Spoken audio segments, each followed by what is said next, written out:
Scanning for audio.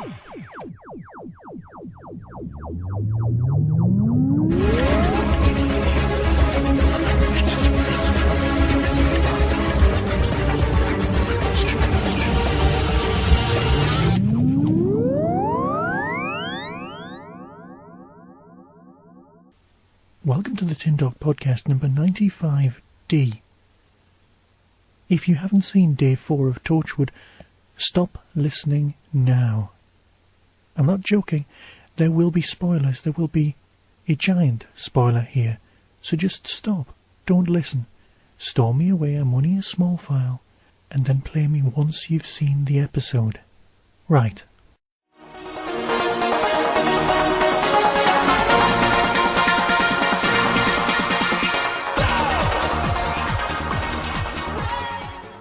Torchwood, Day 4. Jack is in the diary room, reminiscing about 1965.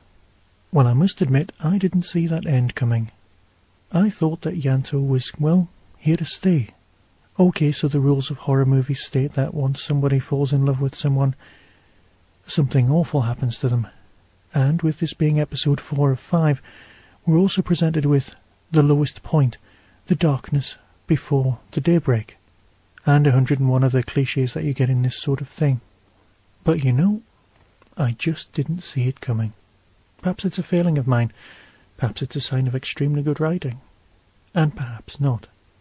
Everyone else, and I mean everyone, seems to be absolutely loving this episode. But tonight's and last night's were, well, for me, miserable. Now, I'll put my hand up and say I'm a Doctor Who fan. I like Torchwood.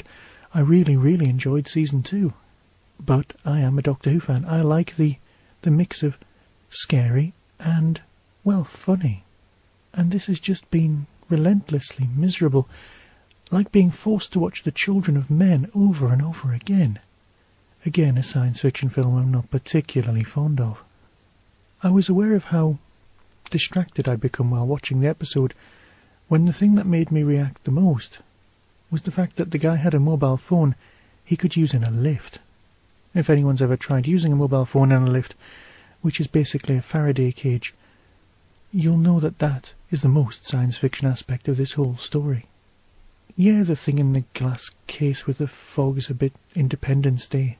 There's a touch of the John Wyndham's about the storyline and things like that, but that's fine. No, the thing I had issues with was the mobile phone in the lift. One of the characters I haven't talked about so far this week is the government technician, the guy in the brown coat. Is it just me, or does he look like Stanley Unwin's child? Or perhaps even Stanley Unwin? If you don't know who that is, ask your dad, or your granddad, or your great-granddad. I've also decided not to do a combined review file. Each individual episode of Torchwood could be watched, and then people can come and listen to each individual Tin Dog. It makes much more sense that way. But anyway, back to the story. I'm not overly impressed, or indeed happy with the vomiting bucket alien. You've still not particularly seen it, and I've got a feeling they're going to go old school on this, and you may never actually get to see this thing. But what do the aliens want to do with the children? Is it just another alien race trying to survive? Again? But for me, the truly miserable bit was the conversations with, and I'm sorry to say this, with Nick Briggs. Yes, it's lovely to see our beloved Dalek voice finally appearing front of camera for once. Let's face it, this story breaks down into 3 scenes. Well, 3 sets. And it's a bit like watching Big Brother. The Torchwood team are sitting in a room watching Big Brother. They're watching some people perform their everyday lives. On a screen, even with subtitles. So that's one set. The other set is the big fish tank room. And the third set is the Whitehall rooms, sitting around chatting. No wonder this felt like a John Pertwee story. There was a lot of sitting around chatting. The things that were being said, things like, we finally know what school league tables are actually for, was enormously dark. But it just didn't ring true as being as funny as it could have been. Yeah, Doctor Who's where the comedy belongs. Torchwood is kind of dark, but they're all in the same universe. I've been reading some of Joe Lidster's tweets on Twitter. If you want to follow me on Twitter, I am on there. Simply type in Tin Dog Podcast as all one word, and I will pop up. But I'm mainly there to read what other people are saying, and it's well worth popping onto the programme and bringing up Joe and some of the things that have been said and said to him.